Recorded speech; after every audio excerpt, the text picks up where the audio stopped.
सामाजिक रूपान्तरणका लागि यो हो सामुदायिक सूचना नेटवर्क CIN। अहिले बिहानको 6 बजेको छ।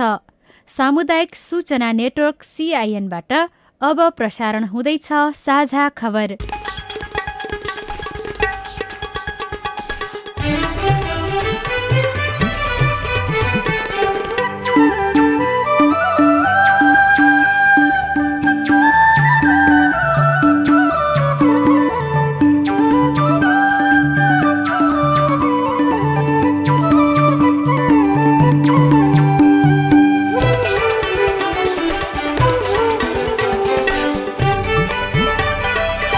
शुभ प्रभात। यो CIN को साझा खबर हो। स्नेहा कर्णसँगै राजन रुचालको तपाईलाई स्वागत छ।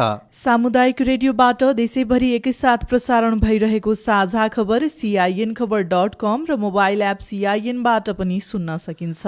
आज 2077 साल कार्तिक 13 गते बिहिबार अक्टोबर 29 तारिक सन् 2020 नेपाल सम्मत 1140 आश्विन शुक्ल पक्षको त्रयोदशी तिथि।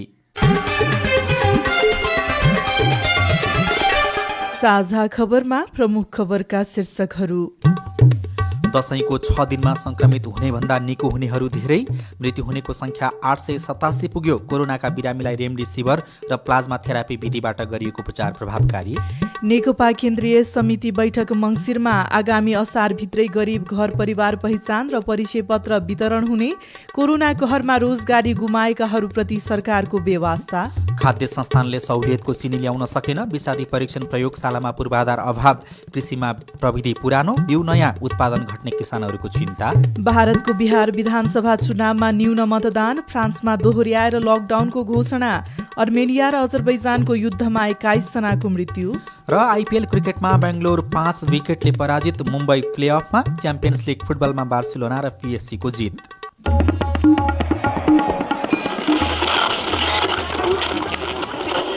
सयौं रेडियो, हजारौं रेडियो कर्मी र करोडौं नेपालीको माझमा यो हो सामुदायिक सूचना नेटवर्क CIN।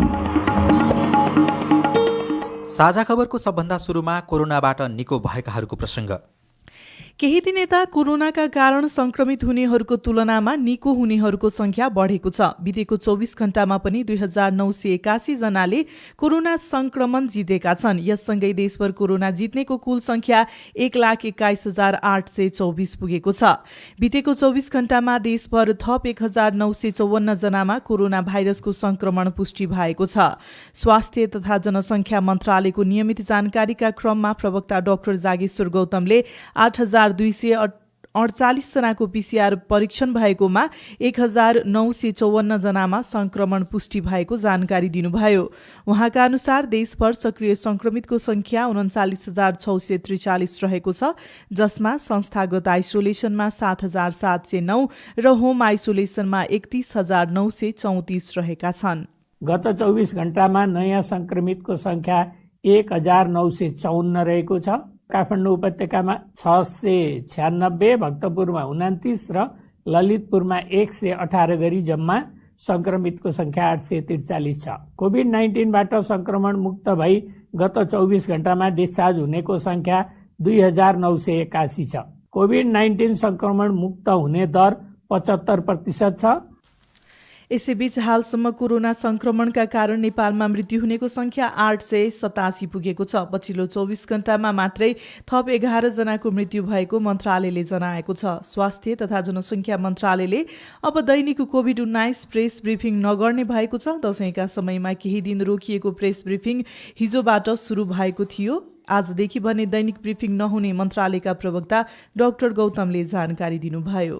अब प्रेस ब्रिफिङ हप्ताको 2 दिन आइतबार र बुधबार साबिककै समयमा हुनेछ। अन्य दिन डाटा अपलोड हरेक दिन अपराह्न 4:30 बजे, 4:30 बजे वेबसाइटमा, भाइबर, फेसबुक, ट्विटर र हाम्रो स्वास्थ्य मोबाइल एप्लिकेसनमा यसमा अपलोड गरिनेछ। दशैंको अवधिमा सरकारी प्रयोगशालाहरूमा परीक्षण कम हुँदा कोरोना संक्रमितको संख्या घटेको छ भने निको हुनेको संख्या बढेको छ। पछिल्लो 6 दिनमा 19,031 संक्रमित निको भएका छन्। 13,845 जनामा संक्रमण देखिएको छ। स्वास्थ्य तथा जनसङ्ख्या मन्त्रालयको तथ्याङ्क अनुसार दशैंको अवधिमा संक्रमित हुने भन्दा निको हुनेको संख्या बढी देखिएको छ। 7 कार्तिक अर्थात् फुलपातीको दिनबाट कोरोना परीक्षण क्रमशः घट्दै गएको थियो, जसले गर्दा निको हुनेको संख्या बढेको देखिएको हो। 7 कार्तिकमा निको हुने दर 68.9% रहेकोमा अहिले 75% पुगेको मन्त्रालयले जनाएको छ। नेपालमा कोरोना भाइरसबाट संक्रमित भएकाहरूलाई रेमडेसिभिर र प्लाज्मा थेरापी पद्धतिबाट संयुक्त रूपमा गरिएको उपचार प्रभावकारी देखिएको छ। नेपाल स्वास्थ्य अनुसन्धान परिषदले गरेको अनुसन्धानका क्रममा कोरोना संक्रमितको लागि रेमडेसिभिर र प्लाज्मा थेरापी दुवै विधिबाट गरिएको उपचार प्रभावकारी देखिएको हो। सिआइएनसँग कुरा गर्दै स्वास्थ्य अनुसन्धान परिषदका सदस्य सचिव डाक्टर प्रदीप गेवालीले भन्नुभयो, कन्भर्सन प्लाज्मा थेरापी र रेमडेसिभिर चाहिँ हामीले कम्बाइन्डली दुईटा आम बनाएर गरेको हो होइन। र हामीले के गर्यो भन्दा एउटा ग्रुपले चाहिँ रेमडेसिभिर लगायो, अर्को सिरियसली चाहिँ प्लाज्मा लगायो र कहिले चाहिँ रेमडेसिभिर र प्लाज्माको सँगसँगै पनि दियो हामीले कन्डिसन अनुसार होइन। त्यो हुँदा के देखिएको छ, रेमडेसिभिर चाहिँ र प्लाज्मा सँगसँगै लगाउँदा रेमडेसिभिर मात्र लगाउनु भन्दा राम्रो देखिएको छ। प्लाज्माको चाहिँ अझ बढी राम्रो देखिन्छ। प्लाज्मा प्लस रेमडेसिभिर चाहिँ versus remdesivir alone single remdesivir चाहिँ मात्रै भन्दा पनि रेमडेसिभिर र प्लाज्मा चाहिँ औषधि चाहिँ चलाउँदाखेरि त्यसको रिपोर्ट चाहिँ राम्रो आयो भन्ने छ। यसमा चाहिँ कुनै यो उमेर समूह अथवा दीर्घरोगी भएको नभएको त्यसले केही फरक पार्दो रहेछ? हामीले 18 वर्षभन्दा माथिबाट दिएको होइन। कडा खालका रोगीहरू भएको हामीले प्लाज्मा चाहिँ दिएनौँ होइन। तर चाहिँ रेमडेसिभिर पनि त्यस्तै हो, किडनी फेल भएका बिरामीहरू, लिभर फेल भएका बिरामीहरू, यतिले धेरै दृढ रोगीहरू हामी धेरै राख्ने होइन। तर चाहिँ मोडरेट टाइपका उनीहरूले जीवित हाल्न सक्ने खालकामा दिएको हामीले। युद्धको उपचारमा पनि प्रभावकारी देखिएको छ। कोरोना संक्रमणका सुरुका दिनमा नेपालमा 1 लाख रुपैयाँसम्म रेमडेसिभिरको खरिद बिक्री भयो, तर सरकारले नै यो खोपको प्रयोगमा अनुमति दिएपछि अहिले एक भाइलको 6,400 रुपैयाँ मात्रै तिर्नुपर्छ। एक पटक मात्रा पुग्ने गरी राखिएको एक शिशीलाई एक भाइल भनिन्छ। कोरोना संक्रमित बिरामीलाई 2 चरणमा रेमडेसिभिर औषधिको थेरापी दिने गरिन्छ, जसमा सामान्य अवस्थामा रहेका बिरामीलाई 5 भाइल र अक्सिजन सहितको बिरामीलाई 11 भाइल दिनुपर्ने चितवनको भरतपुर स्थित कोभिड अस्पतालका संयोजक डाक्टर प्रमोद पौडेल बताउनुहुन्छ। नेपालमा रेमडेसिभिर औषधि आयातका लागि भारतका 3वटा कम्पनीले मान्यता पाएका छन्। स्वास्थ्य तथा जनसङ्ख्या मन्त्रालयले सूचना जारी गरेर तोकिएका औषधि पसल र औषधि उद्योगबाट मात्रै यो औषधि चिकित्सकको सिफारिसमा खरिद बिक्री गर्न भनेको औषधि व्यवस्था विभागका सूचना अधिकारी सन्तोष केसीले जानकारी दिनुभयो। आपतकालीनमा चाहिँ औषधिको प्रयोग गर्ने सम्बन्धी व्यवस्था, त्यो चाहिँ औषधि ऐनमा नभएको भएर त्यसलाई चाहिँ तत्कालीन समयमा छिटो छरितो रूपले त्यसलाई लक्षित वर्गसम्म पुर्याउनलाई चाहिँ हामीले नेपाल स्वास्थ्य अनुसन्धान परिषदसँग सहकार्य गरेर स्वास्थ्य मन्त्रालय पनि त्यसैमा रहेर विभिन्न नेपाल सरकारले तोकेका कोभिड अस्पतालहरूमा प्रोटोकलभित्र रहेर उपचार गर्ने हिसाबमा चाहिँ त्यस्ता औषधिहरू विभिन्न साइटमा उपलब्ध गराइएको छ। कोभिड-19 सङ्कट व्यवस्थापन केन्द्र सीसीएमसीका अनुसार कोरोनाले निम्त्याएको परिस्थितिका कारण वैदेशिक रोजगारीमा गएका 1.25 लाखभन्दा बढी नेपाली स्वदेश फर्किसकेका छन्। उनीहरू नेपाल त फर्किए, तर कसरी जीविकोपार्जन गर्ने भन्ने चिन्ता उनीहरूमा छ। सरकारले नेपालमै रोजगारीको अवसर सिर्जनाका लागि कस्तो व्यवस्था गरेको छ त? अछामको तुर्माखात गाउँपालिकाले प्रधानमन्त्री रोजगार कार्यक्रमका लागि बेरोजगार व्यक्तिको तथ्याङ्क सङ्कलन गर्दा 6,000ले निवेदन दिएका थिए। कोभिड-19 को महामारीका बीचमा भारत र तेस्रो मुलुकबाट भित्रिनेको संख्या पनि धेरै छ। उनीहरूलाई रोजगारी दिने गाउँपालिकाको योजना के छ? अध्यक्ष पुष्प शर्मा, गाउँपालिकाको तर्फबाट स्किल विकाससँग जोडिएका कार्यक्रमहरू जस्तै प्लम्बिङ भयो, हाउस वायरिङ भयो, कर्मीहरूको काम होइन, आफ्नो तर्फबाट पनि हामीले त्यो अनुसारको स्किल विकाससँग कार्यक्रम पनि बनाएको छौँ। करिब 1 महिना अघि श्रम, रोजगार तथा सामाजिक सुरक्षा मन्त्रालयले विभिन्न 6वटा निर्णय गर्यो, जसको निर्णय नम्बर 3मा रोजगारीको हक सम्बन्धी नियमावली 2075मा भएको व्यवस्था अनुसार प्रदेश र स्थानीय तहका निर्देशक समितिको बैठक यथाशीघ्र राखी आन्तरिक रोजगारी प्रवर्धन गर्ने कार्यमा तदारुकताका साथ लाग्न प्रदेश र स्थानीय तहलाई भनिएको छ। श्रम, रोजगार तथा सामाजिक सुरक्षा मन्त्री रामेश्वर राय यादव, जुन समिति केन्द्रमा छ नि त्यही स्ट्रक्चरको समिति प्रदेशमा र जिल्लामा पनि गठन गराउने, जसरी हामी केन्द्रमा निर्देशन दिन्छौँ त्यस्तै नै प्रदेश र स्थानीय निकायमा पनि त्यो समितिले फङ्सन गर्ने, त्यो एक किसिमले डिसेन्ट्रलाइज गर्ने, त्यो रोजगारीका अवसरहरू सिर्जना गर्नलाई नै हो। सङ्घीय सरकारले निर्देशन दिएसँगै प्रदेश सरकारले पनि काम अघि बढाइसकेका छन्।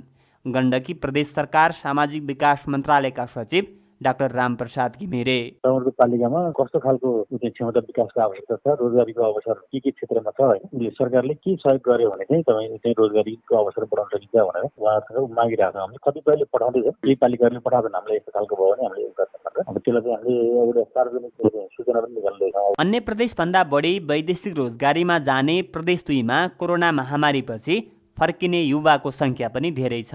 तर अहिलेसम्म उनीहरूलाई रोजगारी दिने गरी प्रदेश सरकारले प्रक्रिया अघि बढाएको छैन। यस्तो किन भन्ने प्रश्नमा प्रदेश 2का सामाजिक विकास राज्य मन्त्री अभिराम शर्माले भन्नुभयो, अब हाम्रो सिटिभिटीको प्रोग्राम नै हुन्छ, त्यसमा हामीले अब यो प्रदेशभित्रमा रहेका युवाहरू चाहे विदेशबाट आएको होस् या यहाँको होस्, त्यसलाई चाहिँ सिपमूलक तालिम दिने काम हामी गर्छौँ। बिउ पुँजीको पनि कुरा गरेका छौँ। अब हेर्नुहोस् अब के हुन्छ, बिउ पुँजी थोरै दिएर त्यो व्यवसाय सञ्चालन गर्ने पनि कुरा हामी गर्छौँ। वैदेशिक रोजगारीमा गएका 40 लाखभन्दा बढी नेपाली मध्ये कोरोनाको महामारीकै बीचमा 1,23,412 जना नेपाल फर्किसकेका छन्। एकिन तथ्याङ्क नभए पनि भारतबाट अहिलेसम्म 9 लाख जति नेपाली फर्किएको अनुमान छ। उनीहरूमध्ये आधा जति नेपालमा काम पाउने सम्भावना नदेखेपछि कोरोना महामारीका बीचमा जोखिम मोलेरै भारततिर लागेका छन्। केशव भुल, CIN, काठमाडौँ।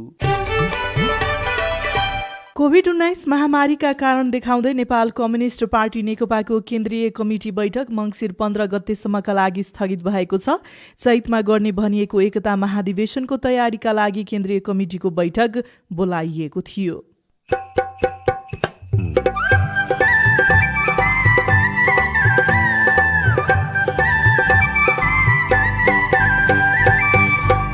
सामुदायिक सूचना नेटवर्क CIN मार्फत देशभरि प्रसारण भइरहेको साझा खबरमा परम्परागत खेती र उन्नत जातको बिउबीच तालमेल मिलेन।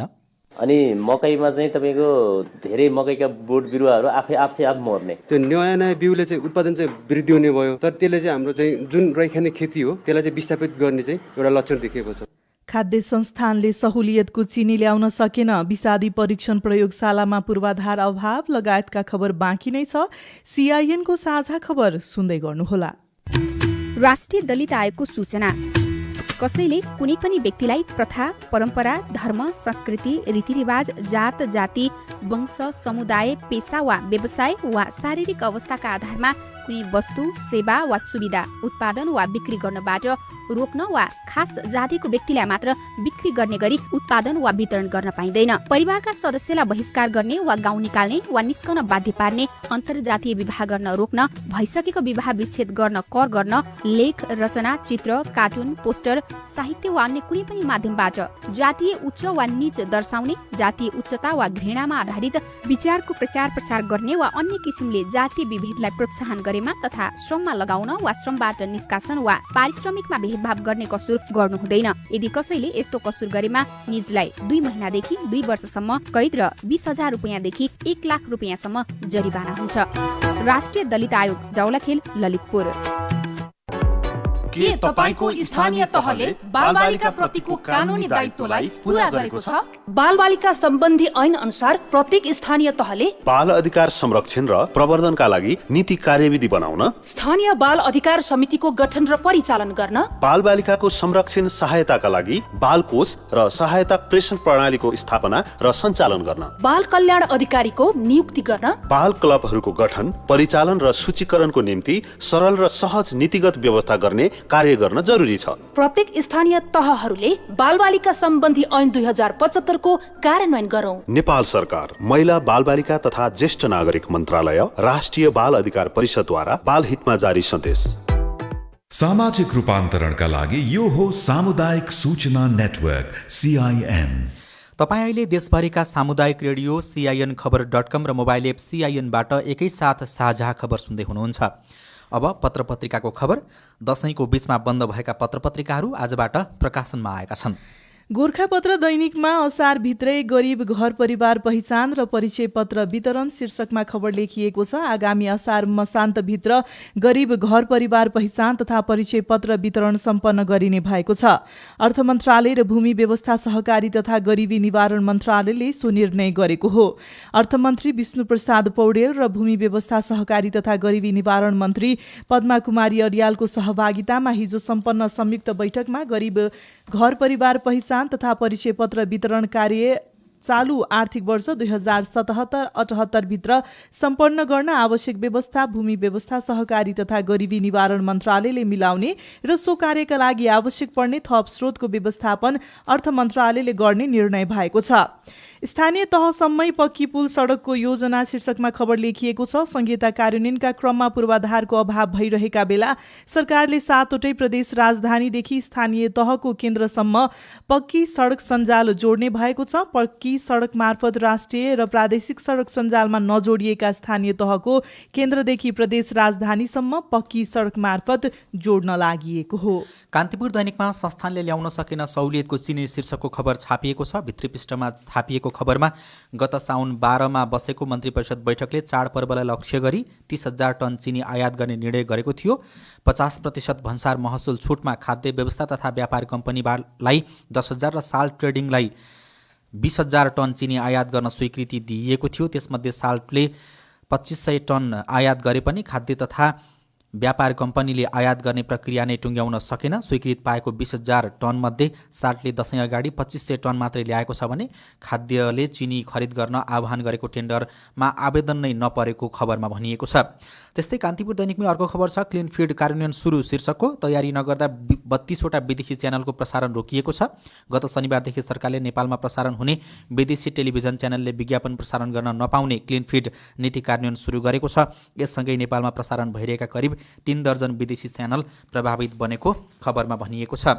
कान्तिपुर दैनिकमै कर्मचारीको समायोजन चलाउने तयारी शीर्षकको अर्को खबर छापिएको छ। भित्री पृष्ठमै छापिएको खबरमा सङ्घ प्रदेश र स्थानीय तहमा समायोजन भइसकेका कर्मचारीले चाहेमा आफ्नो समायोजन संशोधन गराउन पाउने भएका छन्। सङ्घीय मामिला तथा सामान्य प्रशासन मन्त्रालयले त्यसका लागि अनलाइन निवेदन माग गर्ने तयारी गरेको खबरमा उल्लेख गरिएको छ। र नयाँ पत्रिका दैनिकमा विषादी परीक्षण प्रयोगशालामा पूर्वाधार अभाव शीर्षकको खबर छापिएको छ। भारतबाट भित्र नै फलफुल तथा तरकारीको विषादी परीक्षण गर्ने विषादी अवशेष द्रुत विश्लेषण प्रयोगशाला पूर्वाधार अभाव झेलिरहेको छ। प्रदेश 1 का 3वटा जिल्लामा विभिन्न नाका भएर भारत हुँदै नेपालभित्र नै तरकारी तथा फलफुल परीक्षण यही प्रयोगशालामा हुने गरेको छ। तर पूर्वाधार अभावका कारण प्रयोगशालामा एउटा सानो कोठामा सञ्चालन भइरहेको छ। यो झापाबाट लेखिएको खबर हो।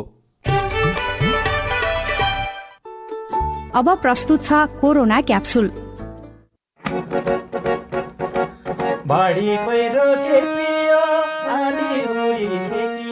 कोभिड-19 को महामारी बीच तयार पारिएको कोरोनाको यो 50औं क्याप्सुल हो। यो क्याप्सुल कोरोना कालमा बढेका बलात्कार, बालविवाह तथा महिला हिंसाका घटनाका अपराधीलाई कारबाहीको दायरामा ल्याउने विषयमा तयार पारिएको छ। आजको क्याप्सुलमा 3वटा डोजहरू छन्। क्याप्सुलका डोजहरू दिँदै हुनुहुन्छ अधिवक्ता मीरा ढुङ्गाना। कोरोना कालमा भएका बाल विवाहमा त परिवार र अभिभावकहरू संलग्न थिए नै। यस अवधिमा भएका बलात्कारका घटनामा परेका पीडित महिला चिन्जान र नजिकैको पुरुषका कामुकताका शिकार भएका छन्। यसको कारण के होला त? आजको पहिलो डोज दिँदै हुनुहुन्छ लामो समयदेखि महिला अधिकारको वकालतमा संलग्न अधिवक्ता मीरा ढुङ्गाना। बन्दाबन्दी भइसकेपछि अरू विषयमा ध्यान केन्द्रित भएन। यो यस्तो हिंसा हुन सक्छ भन्ने कुराहरूमा ध्यान केन्द्रित भएन।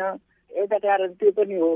अर्को बन्दाबन्दी अनि त्यसपछि घरैमा बस्ने अरू काम नभएको स्थिति भएपछि मान्छेको त्यो दिमाग चाहिँ नि अब नजिकैको व्यक्तिहरूबाट 90% मान्छे बलात्कार भएको घटना चाहिँ यो 6 महिनामा। बलात्कारका घटना धेरै जसो मिलापत्रमा टुङ्ग्याउने र अपराधीले यसलाई सामान्य ठान्ने गरेको हाम्रो समाजमा हिजो आज मिलापत्र गराउने काम गाउँका भद्रभला आदमी, पालिकाका प्रतिनिधि र परिवारका पुरुष सदस्यहरूले गरिरहेका छन्। यो समस्याको समाधान के हो त भन्ने विषयमा अब क्याप्सुलको दोस्रो डोज। रेपिस्टलाई नै सहयोगीको भूमिका खेलेको अवस्थाहरू उनीहरूलाई कारबाही नहोस् भनेर अब महिलाहरूलाई भए हुन्छ। त्यस्ता खालका अपराध गर्ने कसो गर्नेहरू चाहिँ जेलमा बस्न हुँदैन। मेरो शरीरमा मेरो आफ्नो अधिकार छ कि छैन भन्ने कुराहरू पनि मिलापत्र गर्दाखेरि घरका व्यक्तिहरू जान्छन्। घरका पुरुष व्यक्तिहरू गएर मिलापत्र गरिरहेको अवस्थाहरू छ। अनि त्यसपछि स्थानीय निकायका व्यक्तिहरू बसेर मिलापत्र गरिराखेको अवस्थाहरू देखिन्छ। निर्णय चाहिँ कसले लिने हो मेरो शरीरमाथि भन्ने कुराहरू चाहिँ नि एकदमै त्यो पितृसत्तात्मक सोच भएको। अनि त्यसपछि त्यहाँबाट उनीहरूसँग पैसाको रूपमा उनीहरूले बेनिफिट लिने अनि त्यसपछि पीडितलाई केही नहुने यो अवस्थाहरू चाहिँ नि संरचना नै पितृसत्तात्मक संरचना। अनि त्यसपछि यो सरकारले त्यो संरचनालाई चाहिँ नि अब भत्काउने कामहरू चाहिँ नि गर्न सकेन। कोरोना कालमा भइरहेका बाल विवाह, महिला हिंसा रोक्न तथा बलात्कार पीडितले न्याय पाउन अब कसले के काम गर्नु पर्ला त? अब सुनौ सल्लाहको अन्तिम तथा तेस्रो डोज। त्यो त तपाईँ हाम्रो सबैको उत्तरदायित्वभित्र पर्छ। सबभन्दा त गभर्मेन्टले यस्तो खालको काम कारबाही गर्नु हुँदैन भनेर गभर्मेन्ट अग्रसर भएर बाल विवाहमा मेलमिलाप गराउने, बलात्कारमा मेलमिलाप गराउने, त्यसलाई रोक्नको लागि स्थानीय निकायमा छ भने त्यही पनि कानुन बनाउँदा हुन्छ। त्यो कसुर हो, कसुर विरुद्धको कानुन बनाउँदा हुन्छ। त्यही कानुन बनाएर पनि त्यही लागू गर्न सकिन्छ। स्थानीय तहले, प्रदेश तहले, संघीय तहले पनि कानुन बनाउनु पर्ने आवश्यकता एकदमै टड्कारो रूपमा छ। र अर्को कुरा चाहिँ नि कानुनै छैन भन्ने पनि त्यस्तोलाई कारबाही चाहिँ नि अगाडि बढाउनु पर्यो। सहयोगीको भूमिकाको विषयमा त कानुनमा व्यवस्था छ। यही भनेर मिलापत्र गराउने भन्ने शब्द छैन होला। सहयोगीको काम गर्नेलाई त कारबाही त छ नि। त्यो कुराहरू अगाडि बढाउनु पर्यो। यो चाहिँ नि अब नेपाल सरकार भन्दाखेरि अनुसन्धान गर्ने प्रहरी, अभियोजन गर्ने सरकारी वकिल, त्यो अभियोजन भइसकेपछि निर्णय गर्ने वातावरण त हुन्छ भन्ने चाहिँ नि मलाई लाग्छ। कोरोना कालमा बढेका बलात्कार, हिंसा र बाल विवाह जस्ता घटनाको रोकथाम गर्ने सल्लाहका डोजहरूका लागि अधिवक्ता मीरा ढुङ्गानालाई धन्यवाद। लौ त कोरोनाको अर्को क्याप्सुलमा फेरि भेटौँला। कोरोना क्याप्सुल नेपाल सरकार, स्वास्थ्य तथा जनसंख्या मन्त्रालय, राष्ट्रिय स्वास्थ्य शिक्षा सूचना तथा संचार केन्द्र, सामुदायिक रेडियो प्रसारक संघ अकुराब, सीआईएन, उज्यालो र युनिसेफको सहकार्यमा तयार पारिएको हो। अब विदेशका खबर। भारतको बिहारमा विधानसभाका लागि हिजो पहिलो चरणको निर्वाचन सम्पन्न भएको छ। 3 चरणमा हुने चुनावमा हिजो पहिलो चरणमा भएको चुनावका लागि 71 सीटका लागि 1066 जनाले उम्मेदवारी दर्ता गराएको निर्वाचन आयोगले जनाएको छ। हिजो भएको चुनावमा न्यून मतदान खसेको पनि आयोगले जनाएको छ। विधानसभा चुनावको पहिलो चरणमा निर्वाचन आयोगका अनुसार 51.91% मत मात्रै खसेको जनाइएको छ। पहिलो चरणमा 1066 जना उम्मेदवार उत्रेकोमा तीमध्ये 952 जना पुरुष र 155 जना महिला रहेका छन्। अस्ट्रेलियाको दोस्रो ठूलो शहर मेलबर्नमा कोरोना भाइरसको महामारीका कारण लगाइएको लकडाउन 111 दिनपछि हिजोबाट अन्त्य गरिएको छ। लकडाउन अन्य ठाउँमा लगाइएको भन्दा लामो भएको भए पनि अधिकारीहरूले बताएका छन्। अर्मेनिया र अजरबैजान बीचको युद्धमा 21 जनाको मृत्यु भएको छ। नार्गोनो कारबाखको विषयमा जारी दुई देश बीचको युद्धमा बार्दा जिल्लाका सर्वसाधारणहरू मारिएका छन्। सेप्टेम्बर 27 तारिखबाट जारी अर्मेनिया र अजरबैजान बीचको युद्धमा परि दर्जनौं मानिसहरू सम्पर्कविहीन बनेका छन्। र युरोपमा फेरि कोरोना महामारीको संक्रमणको दोस्रो चरणको लहर सुरु भएको छ। युरोपको स्पेन, फ्रान्स, जर्मनी, बेल्जियम लगायतका मुलुकहरूमा संकटकालको घोषणा गरिएको छ। यसैबीच फ्रान्समा कोरोना महामारीको दोस्रो चरणको लहर सुरु भएको भन्दै दोहोर्याएर लकडाउनको घोषणा गरिएको छ। फ्रान्सका राष्ट्रपति इमानुएल मैक्रोनले देशमा दोस्रो राष्ट्रव्यापी लकडाउनको घोषणा गर्नुभएको हो। भोलिदेखि लागू हुने लकडाउनको क्रममा नयाँ प्रतिबन्धहरू जारी गरिनेछ। यो लकडाउन डिसेम्बर 1 तारिकसम्म जारी रहनेछ। साझा खबरमा अब खेल खबर। साबिक विजेता मुम्बई इन्डियन्स युएईमा जारी 13औं संस्करणको इन्डियन प्रिमियर लिग आइपिएल टी20 क्रिकेटको प्लेअफमा पुगेको छ। आबुधाबीमा हिजो राति भएको खेलमा रोयल च्यालेन्जर्स बेङ्गलोरलाई 5 विकेटले पराजित गर्दै मुम्बई प्लेअफमा पुगेको हो। शेख जायद क्रिकेट स्टेडियममा बेङ्गलोरले दिएको 165 रनको लक्ष्य मुम्बईले 19 ओभर 1 बलमा 5 विकेट गुमाएर पूरा गर्यो। यसअघि टस हारेर पहिले ब्याटिङ गरेको बेङ्गलोरले 20 ओभरमा 6 विकेट गुमाएर 164 रन बनाएको थियो। जितपछि 12 खेलमा 16 अङ्क जोडेको मुम्बई 8 जितसहित शीर्ष स्थानमा यथावत रहेको छ। बेङ्गलोर भने 12 खेलमा 14 अङ्कसहित दोस्रो स्थानमा रहेको छ। आइपिएल क्रिकेट अन्तर्गत आज चेन्नई सुपर किङ्स र कोलकाता नाइट राइडर्स बीच प्रतिस्पर्धा हुनेछ। र च्याम्पियन्स लिग फुटबल अन्तर्गत हिजो भएको समूह जीको खेलमा बार्सिलोना विजयी भएको छ। युभेन्टसको घरेलु मैदानमा भएको खेलमा युभेन्टसलाई बार्सिलोनाले 2-0 ले पराजित गरेको हो। जितसँगै बार्सिलोनाको 2 खेलबाट 6 अङ्क भएको छ। युभेन्टस भने 2 खेलमा 3 अङ्कसहित दोस्रो स्थानमा रहेको छ। यस्तै हिजै भएको अर्को खेलमा फ्रान्सेली क्रफ पेरिस सेन्ट जर्मेन पिएसजीले इस्तानबुल बसक सेयरलाई पराजित गरेको छ। मोइस किनले 2 गोल गरेपछि फ्रान्सेली टोली पिएससीले 2-0 को जित हासिल गरेको हो। साझा खबरमा अब परम्परागत खेती र प्रविधिबाट माथि उठ्न नसकेको कृषिको कुरा। कृषिको व्यवसायीकरणमा राज्यले ठूलो लगानी गर्दै आएको छ। कृषक अझै प्रविधि, ज्ञान र अनुभवमा कमजोर नै छन्।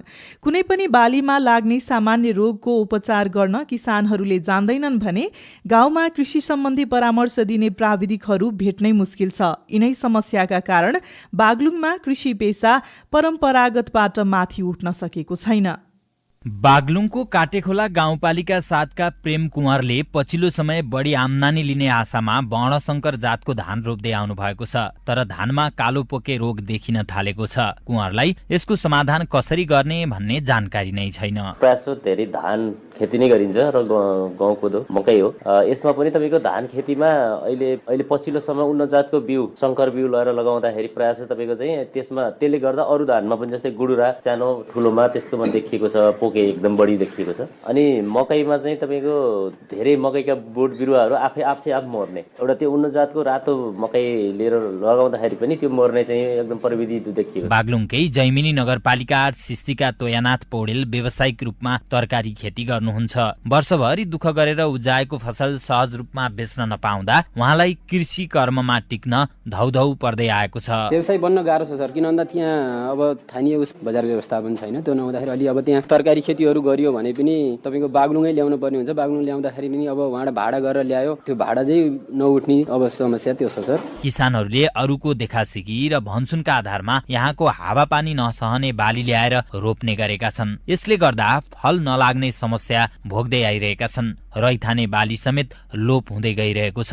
जैमिनी नगरपालिका 10 राङखानीका निर्मल राणा जुन हिसाबमा चाहिँ गाउँघरमा जुन हिसाबको चाहिँ खेती भइरहेको छ त्यसैले हामीले एकदम प्रायोरिटी दिनुपर्छ। नयाँ बिउहरू आइरहेको छ, त्यो नयाँ बिउले चाहिँ उत्पादन चाहिँ वृद्धि हुने भयो, तर त्यसले चाहिँ हाम्रो चाहिँ जुन रैखाने खेती हो त्यसलाई चाहिँ विस्थापित गर्ने चाहिँ एउटा लक्षण देखिएको छ। पछिल्लो समय मौसमको फेरबदल र अनाधिकृत विषादीका कारण माटोले उत्पादन शक्ति गुमाउँदै गएको पाइएको छ। आयातित बिउका कारण पनि किसानहरूले समस्या भोग्दै आएका छन् भने नयाँ रोगहरू बाली नालीमा देखिन थालेका छन्। समाधानका लागि कृषि ज्ञान केन्द्रले के गर्दैछ त? कृषि ज्ञान केन्द्रका कृषि प्रसार अधिकृत रामकृष्ण हरियाल धेरै पुराना खालका बिउहरू मात्रै किसानहरूले त्यसैलाई पुनः बिउमा चाहिँ रूपान्तरण गर्दै लगेको अवस्थामा अब त्यस्ता पकेट र ब्लकहरूमा एरिया स्पेसिफिक ठाउँहरूमा बीज वृद्धि कार्यक्रम सञ्चालन गर्नुपर्छ र त्यही बिउ मार्फत चाहिँ अरू किसानहरूलाई उन्नत बिउ चाहिँ वितरण गर्नुपर्छ भन्ने हामीले चाहिँ ज्ञान दिने सोचाइका साथ तालिम सञ्चालन गरेका छौँ। कृषकलाई खेती गर्ने तरिका र रोग व्याधिको रोकथामका बारेमा जानकारी दिन नसक्दा परम्परागत खेती प्रणालीबाट कृषि व्यावसायिक तर्फ उन्मुख हुन सकेको छैन,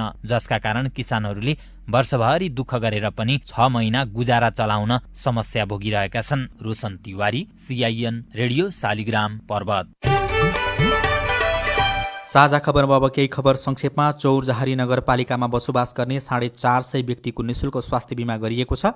चौरजहारी नगरपालिका र चौरजहारी अस्पतालले कार्तिक पहिलो साता 84 परिवारका 459 जनाको निशुल्क स्वास्थ्य बीमा गरिदिएका हुन्। र बुढी गण्डकी जलविद्युत आयोजनाको प्रभावित क्षेत्रमा मुआवजा वितरणको काम गर्दै आएको कार्यालयको समय सीमा सकिएपछि फेरि 1 वर्ष थप्ने तयारी भएको छ। गोरखाको गण्डकी गाउँपालिका सिउरेनी टारमा रहेको बुढी गण्डकी वातावरण मुआवजा वितरण पुनर्वास तथा पुनर्स्थापना इकाइको गत वर्ष थपिएको 1 वर्षको म्याद कार्तिक 13 गते सकिँदैछ। 2073 सालमा बुढी गण्डकी आयोजना विकास समितिको म्याद सकिएपछि यो इकाइको स्थापना गरिएको थियो। हामी साझा खबरको अन्त्यमा आइपुगेका छौँ। सामुदायिक रेडियो प्रसारक संघद्वारा सञ्चालित CIN को बिहान 6 बजेको साझा खबर सक्नु अघि मुख्य खबर फेरि एकपटक। दशैंको 6 दिनमा संक्रमित हुने भन्दा निको हुने धेरै, मृत्यु हुने संख्या 887 पुग्यो। कोरोनाका बिरामीलाई रेमडेसिभिर र प्लाज्मा थेरापी विधिबाट गरिएको उपचार प्रभावकारी। नेकपा केन्द्रीय समिति बैठक मङ्सिरमा, आगामी असारभित्रै गरिब घर परिवार पहिचान र परिचय पत्र वितरण हुने। कोरोना कहरमा रोजगारी गुमाएकाहरूप्रति सरकारको व्यवस्था। खाद्य संस्थानले सहुलियतको चिनी ल्याउन सकेन। विषादी परीक्षण प्रयोगशालामा पूर्वाधार अभाव। कृषि प्रविधि पुरानो, बिउ नयाँ। उत्पादन घट्ने किसानहरूको चिन्ता। भारतको बिहार विधानसभा चुनावमा न्यून मतदान, फ्रान्समा दोहोऱ्याएर लकडाउनको घोषणा, अर्मेनिया र अजरबैजानको युद्धमा 21 जना मारिए। र आइपिएल क्रिकेटमा बेंगलोर 5 विकेटले पराजित, मुम्बई प्लेअफमा च्याम्पियन्स लिग फुटबलमा बार्सिलोना र पिएससी को जित। साझा खबरको अन्त्यमा कार्टुन लिएका छौँ अन्नपूर्ण पोस्ट दैनिकको अनलाइन संस्करणबाट। बासु क्षितिजले बनाउनु भएको चियो चर्चो शीर्षकको कार्टुन छ। केही दिन अगाडि प्रकाशित भएको कार्टुन हो यो। विशेष गरी अहिले बिजुलीको खपतको प्रसङ्ग आइराखेको छ। निकै बिजुली खेर गइरहेको छ नेपालबाट भनेर भनिएको छ, तर पनि बेला बेलामा बत्ती जाने गरेको छ। दैनिक 3 करोडको घाटा नेपालले बेहोरिरहेको बिजुली बेच्न नपाएर भनेर समाचार पनि केही दिन अगाडि आएको थियो। त्यही कुरालाई व्यङ्ग्य गर्न खोजिएको छ। राति बिजुली खेर गइरहेको भनेर विद्युत प्राधिकरणले भनेको छ, तर अँध्यारोमा बसेर एकजना व्यक्ति पत्रिका पढिरहेका छन्। यतापट्टि छेउमा चाहिँ यस्तो लेखिएको छ, नो लाइटमा फोन गर त बिजुली कतिखेर पो आउने रहेछ। हवस् त प्राविधिक साथी सुनिल राज भारतलाई धन्यवाद। अहिलेलाई राजन रुचाल र स्नेहा कर्ण बिदा भयौँ। तपाईँको आजको दिन शुभ होस्। नमस्कार। यसपछि देशभरिका सामुदायिक रेडियोबाट कार्यक्रम हाम्रो पालिका प्रसारण हुनेछ। सुन्ने प्रयास गर्नुहोला।